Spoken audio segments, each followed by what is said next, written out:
नमस्कार दोस्तों, आप सभी का स्वागत है। आज के वीडियो की शुरुआत करने से पहले आप सभी से रिक्वेस्ट है कि जो चैनल पर नए हैं वो चैनल को सब्सक्राइब, लाइक और शेयर ज़रूर करें ताकि हम ऐसे ही वीडियोस आपके लिए लाते रहें।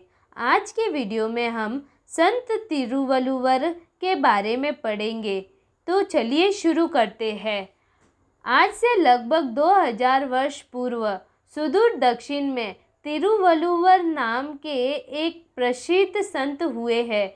वह जाति के बुनकर थे और उसी धंधे से अपना जीवन निर्वाह करते थे। उनका जीवन सरल और दूसरों की भलाई के लिए था।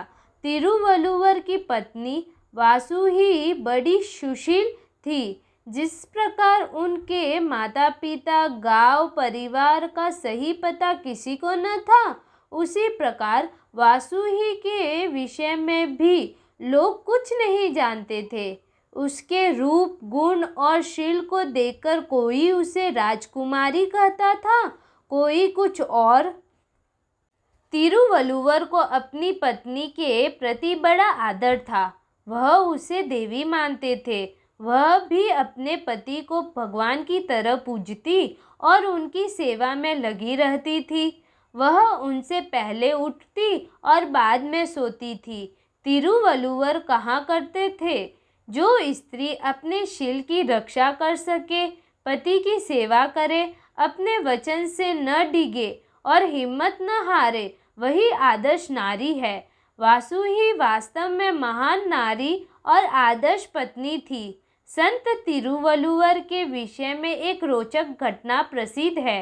कहा जाता है, एक बार एक दुष्ट लड़का शरारती लड़कों के साथ उनके पास आया। वल्लुवर उस समय साड़ी बेच रहे थे।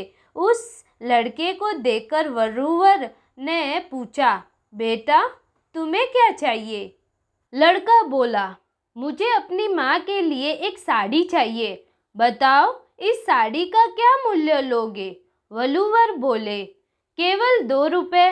लड़के ने झट साड़ी के 2 टुकड़े कर दिए और बोला, इस टुकड़े का दाम?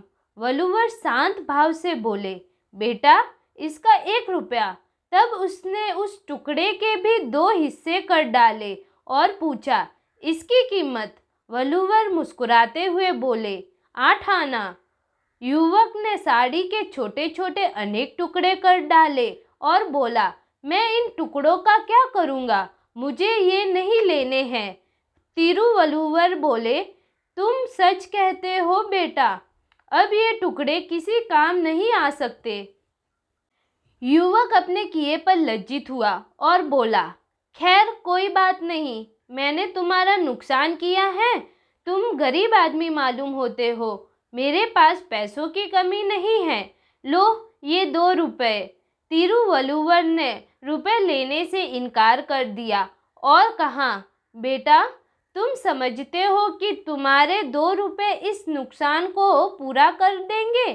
कितने किसानों ने परिश्रम से कपास पैदा की, उसकी रुई से मेरी पत्नी ने सूत काटा और मैंने रगड़ कर बड़े परिश्रम से साड़ी तैयार की।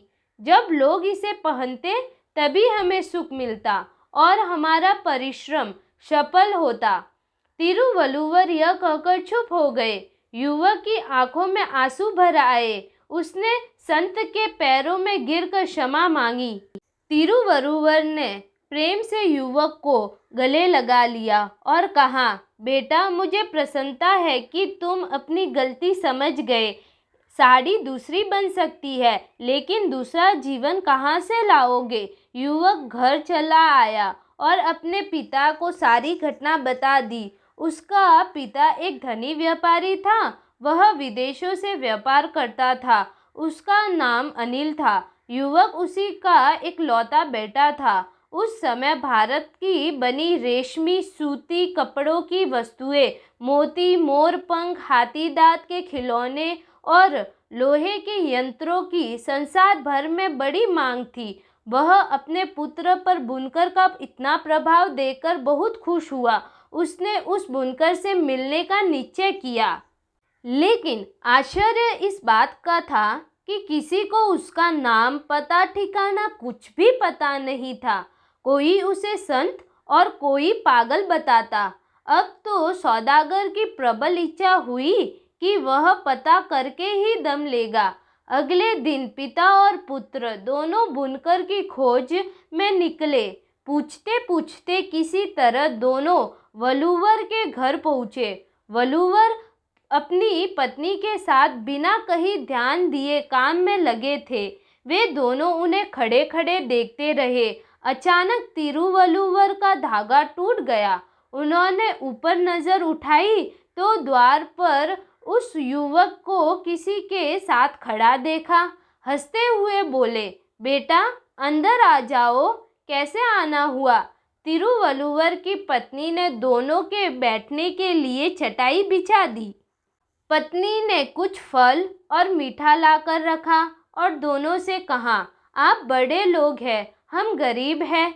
यदि आप यह रूखा सूखा खा लेंगे तो हमें आनंद मिलेगा। दोनों अतिथि मुग्ध हो गए और प्रेम से जलपान किया। पिता और पुत्र दोनों वलूवर के शिष्य बन गए। वे अब अक्सर आते और वलूवर से सलाह लेते।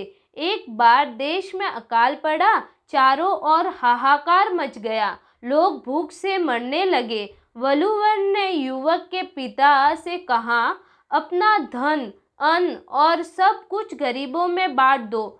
युवक का पिता वलूवर का कहना नहीं टाल सकता था।